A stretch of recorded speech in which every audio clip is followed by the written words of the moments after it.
So you've just received your Roto-Control and you're eager to get going. We totally understand. A couple of things you'll need to do first. Go to our website and download the Roto-Setup App.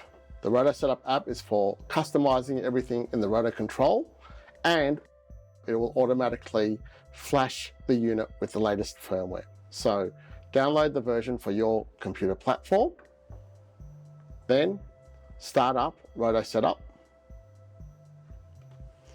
Now, as soon as I plug Roto-Control into Roto-Setup, it will detect that it's an older version of the firmware. Here we go. Click Confirm to update.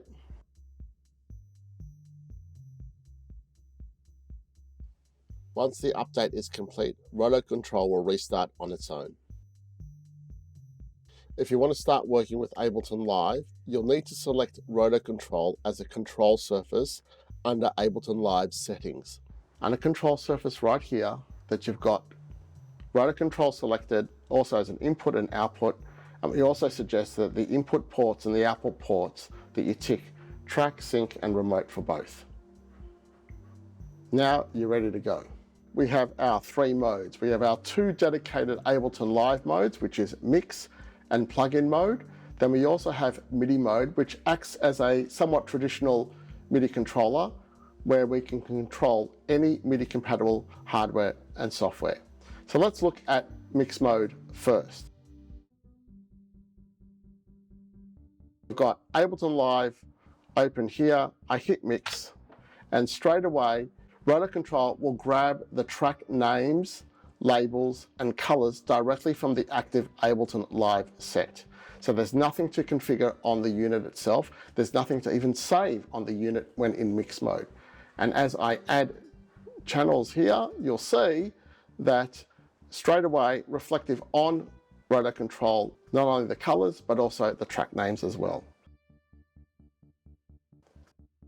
And we can keep going. Remember that we've got touch sensitive knobs up here. So anytime I touch a channel on Roto-Control, it's reflected immediately in Ableton Live. The default for the knobs on Roto-Control is volume. And as you can see, as I move up and down, it is reflected immediately in Ableton Live. Also, the buttons are track activation or mute, on and off. We can change the behavior of the knobs and buttons on the main page by holding select. We can choose volume, pan, any of the sends, solo, record arm, and track activation on and off. Now we have control over the pan of each channel, as you can see here. Also, the window up here is also telling me that the knobs have defaulted to pan. We can go back, we can change it to send A or B, and as I toggle this, it'll select the individual send. Here we've got send A, and again, you can see that's being reflected. Don't forget that also if I move these knobs in Ableton Live, they are reflected, it's bidirectional, so everything happens on Roto-Control. If I change we'll go back to volume on the knobs just to be safe. And we've got solo as well. So you can see now that we can solo, and we can change also to record arm. To access the return tracks, hit both arrow keys and they'll flash green. Here you can see we've got the return tracks and the main track. Now full control.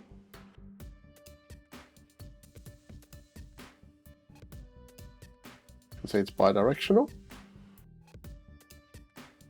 To exit, hit both arrow keys again. Now if I keep adding channels, you'll see I can scroll across with the arrow,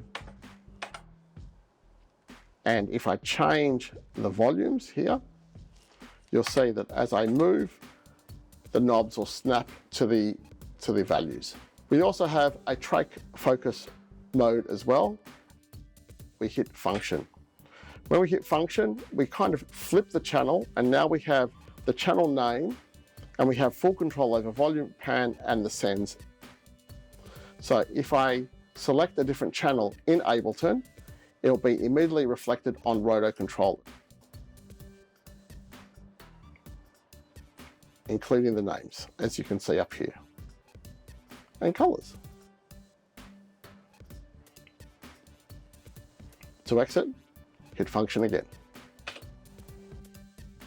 We also have Ableton Live transport controls from play, stop, record, session record, loop, punch in and out, and rearm. And that's mix mode. And mix mode works in tandem with plugin mode.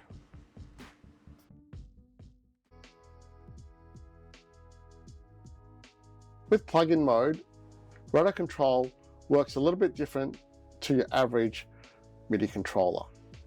So normally when you try to learn a plugin from Ableton Live, you normally have to go up and hit MIDI and then assign and so on and so forth. With Roto-Control, you don't need to do that whatsoever. So let's grab a plugin from Ableton. Let's do a native plugin at the moment. Let's go drift. Let's put drift into this MIDI channel number 2. And here you can see the track and the plugin is displayed immediately on the Roto-Control. Let's rename this as well. Let's go synth. And Roto-Control updates the labels immediately. We've got a whole lot of controls here. Down in drift, we want to control this synth. So how do we do it? We tap learn on Roto-Control. We touch the knob or the button that we want to learn the parameter to. Now remember that the buttons and the knobs are independent of each other. So let's go. First knob, learning. So this means that the Roto-Control is waiting for some info. Let's go to the octave switch up here in drift. I turn that. Straight away, Roto-Control has not only assigned it, but it's also grabbed the label as well. Again, I'm moving the octave switch here, and it is bidirectional. Let's learn another one again. Let's go shape. Shape has been learnt. Let's do another one. There's frequency. Now let's do some buttons. Let's try filter type. There we go. You can see there's 2 types of filters on this particular synth, and it's reflective on Ableton as well. And you can see that happening also on the Roto-Control. What's really important to note is that you only need to learn plugin parameters once, and it's forever stored in the machine. So anytime I recall the drift plugin, the learnt parameters will appear immediately on Roto-Control. Let's put drift into another channel. Let's put it into MIDI 1 up here. And you can see that straight away the unit, because I've selected now drift 1, the unit has selected that channels and that plugin. I go back to synth or drift 1. You can see also that the parameters are snapping to different values. So what happens if I want to unlearn or clear an assignment? That's easy too. I just hold learn, I keep it down, and now it flashes red. I touch the knob or the button I want to clear. I have the prompt to clear, tap again, and now it's cleared. There's a world of third-party plugins, and we find the method I'm just about to show you works best. So here we've got Arturia's Acid V. Let's drop into track 1. Now we need to open up the parameters by ticking this little triangle box here. And now we need to configure the controls that we want to learn to the Roto-Control. So we need to click Configure, and the plugin will open up here. Now let's try for 4 controls up here. We'll go with cutoff, resonance, envelope mod, and decay. So I simply touch those knobs on the plugin, and we will find that those have been placed in the parameters in the plugin, where you can now click configure to confirm this in the plugin. Then we move to the Roto-Control itself. Again, tap learn, touch the knob, move the parameter, and so on.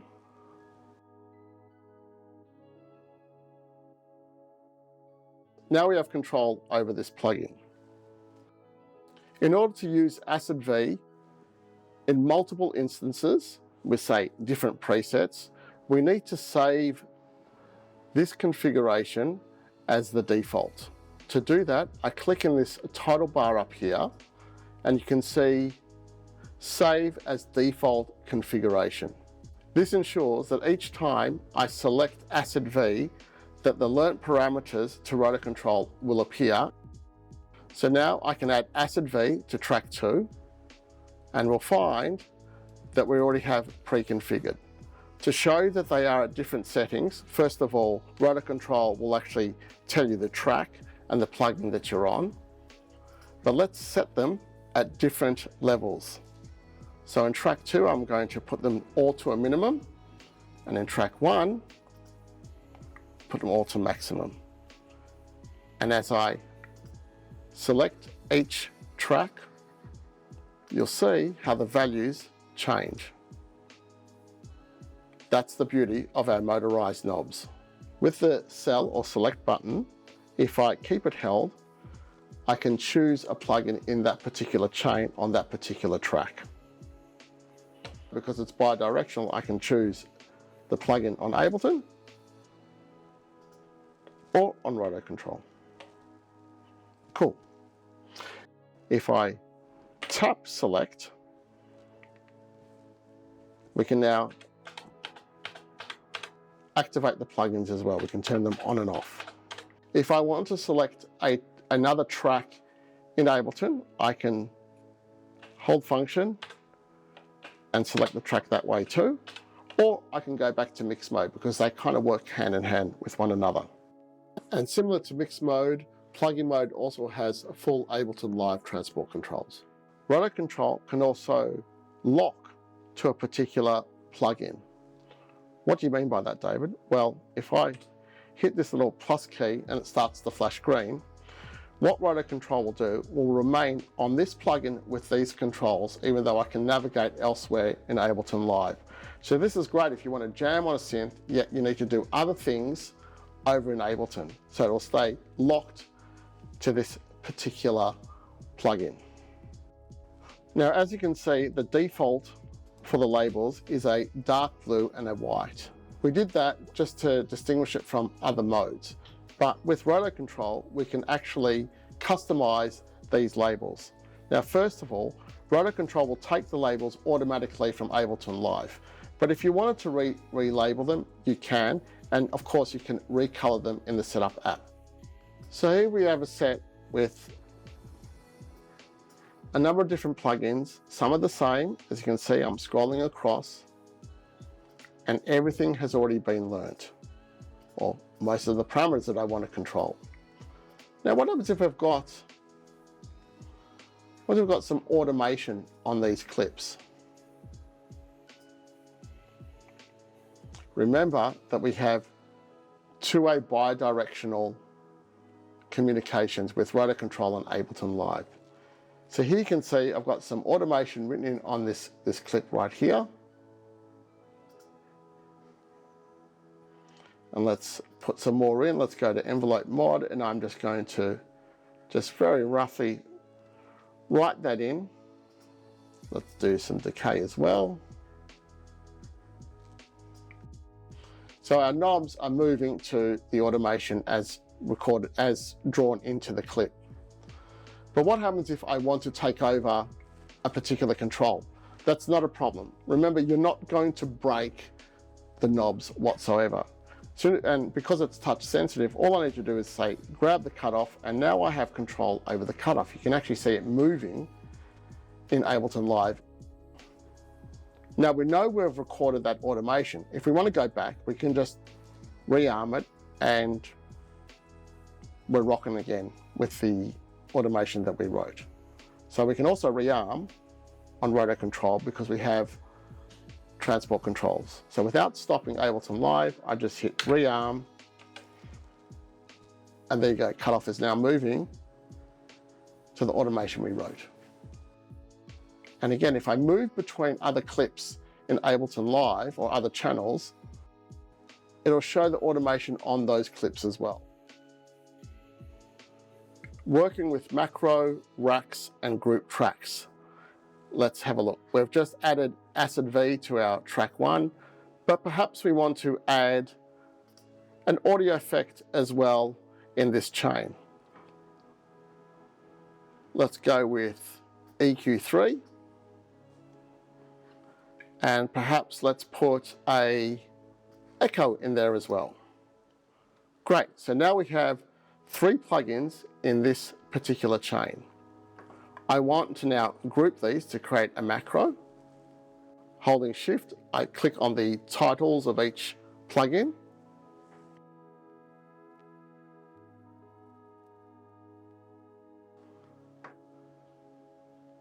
And our macro controls come up. So here I've mapped a couple of different controls across these 3 plugins. On macro 3, I've got decay and the dry wet on the echo. Macro 2, I'm controlling echo time divisions and also the high gain on EQ3, and macro 1 is cutoff and gain low. Roto-Control relies on the naming of plugins in order to remember the plugins that you want to use and also the learnt parameters to Roto-Control.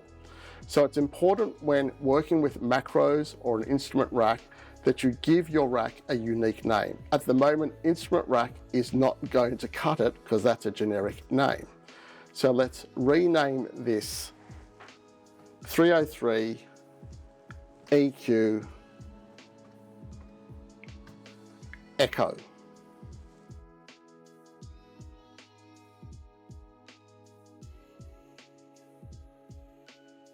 Let's go ahead and save that. So you can see Ableton has saved it in my instrument rack.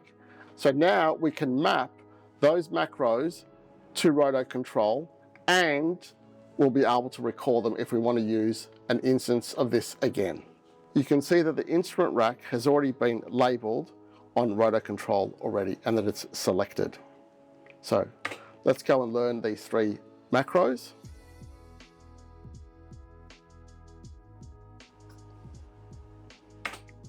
Cut, time, and decay have all been learnt to Roto-Control. Now we have full control. So now let's set this particular instrument rack to a low setting on these macros, and let's add a copy of this into track 2.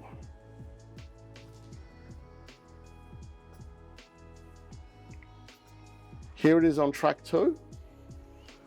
I'm going to set the macros up high and now go between track 1 and track 2. Track 1 and track 2.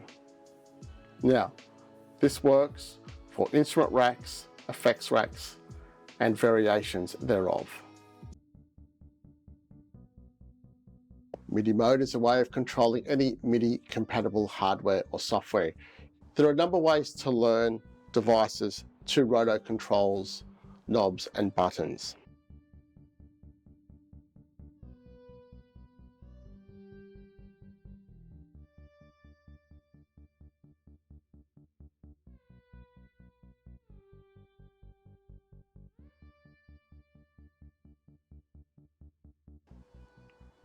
The easiest way is if your device sends CCs, we tap learn, and because it is touch sensitive, we touch the knob or button, remembering that the knobs and buttons are independent of each other. I tap the first knob here, it's telling me knob 1. Now it is ready to learn. Learning is telling me that the Roto-Control is waiting for some information. So here is where I can either manually enter the channel and CC. I can also set my min and max values here as well, and I can change the color of the display. A really cool thing about Roto-Control is that it will grab the channel and CC from the external device, as long as your external device can send CC. So here I've got it set up with the Electron Syntact, and I'm going in and out of MIDI from the Roto-Control to the Syntact. Here we're ready to learn. I'm on the filter page here on track 11. Now if I just touch the frequency knob, you'll see straight away that Roto-Control has grabbed channel 11 and CC 74, and that is now mapped. I press learn to confirm, and you can see Roto-Control default label is channel 11 CC 74, and if I move this knob, you'll see on the Syntact it's also moving. And because it's bi-directional, if I move the knob on the Syntact, it's going to move on the Roto-Control.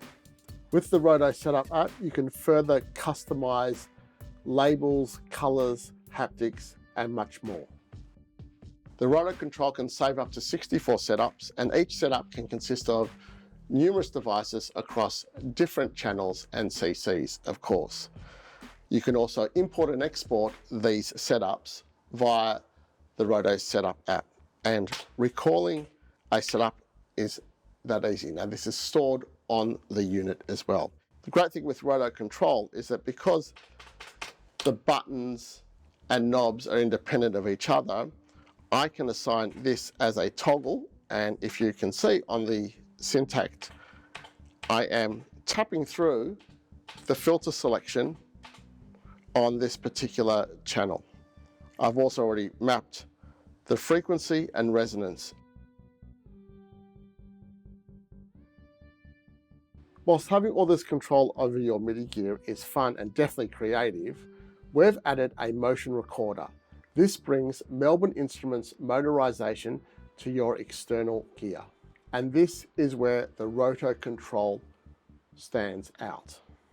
Our transport button over here in MIDI mode opens up our motion recorder, and you can see we've got play, stop, record, erase, and playback modes.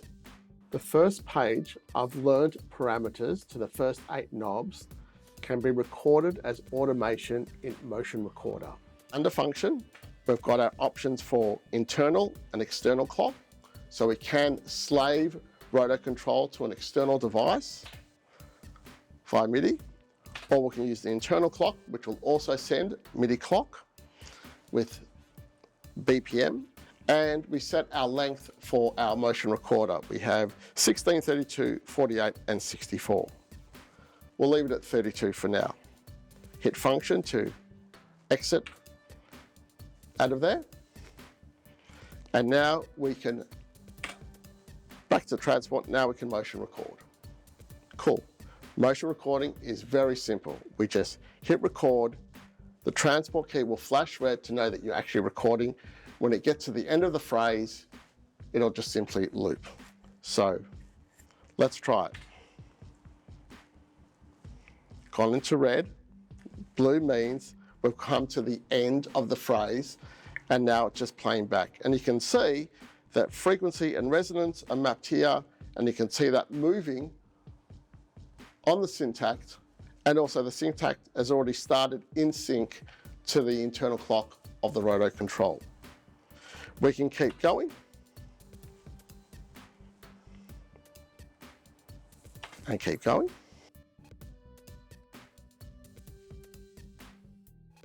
If you're not happy with your recording, we have the erase button here where you can re-record your automation. It prompts me to erase any of the first 8 knobs, and I simply touch again, and you see it turns from red to orange. Hit erase again to confirm, and we're done. And you can see nothing there. Now I can go back and start recording again. If the motion recorder is playing back and you accidentally hit learn, you'll be prompted that you'll need to stop the motion recorder in order to learn something, or even to select another setup. So it's a fail safe. So if you're jamming, you're playing live, you're not going to be interrupted.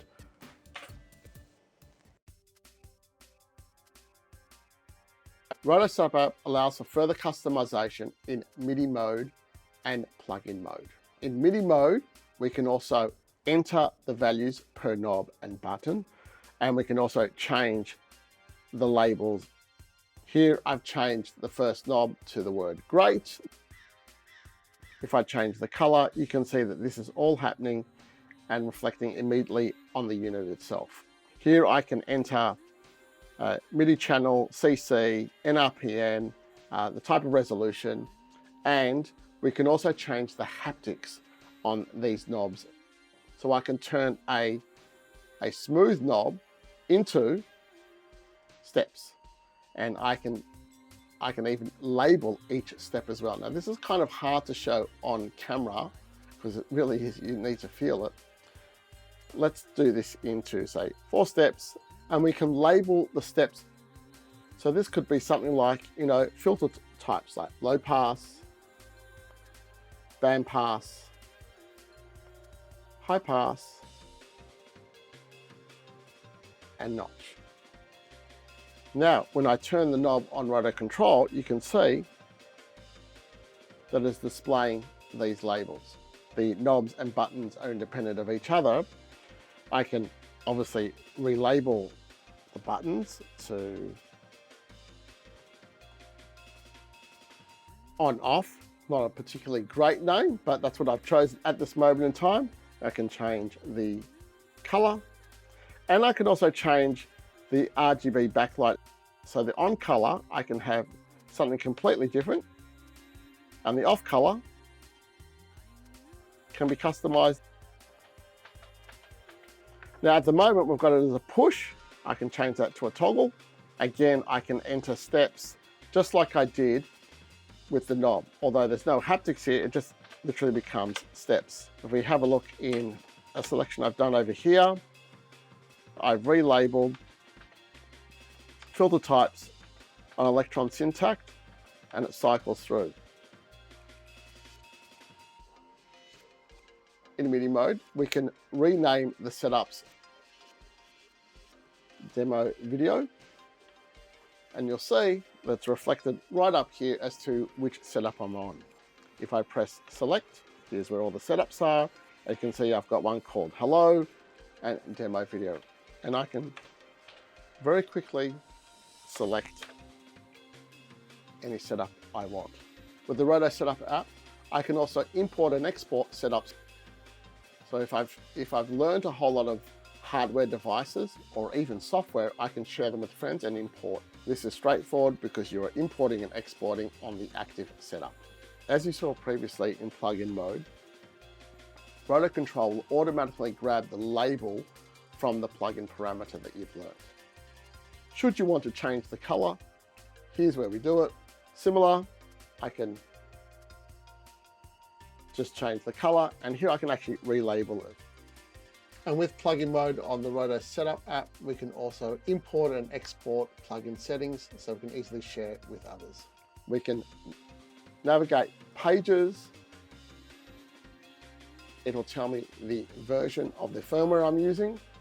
And as you saw at the start of this video, Roto-Setup will also update your firmware. We highly recommend keeping your Roto-Control up to date via the Roto-Setup app, as we're always looking to improve and add new features to the Roto-Control. Be sure to keep an eye on our website, and we'll have more tips, tricks, and guides with Roto-Control very soon. Thanks for watching.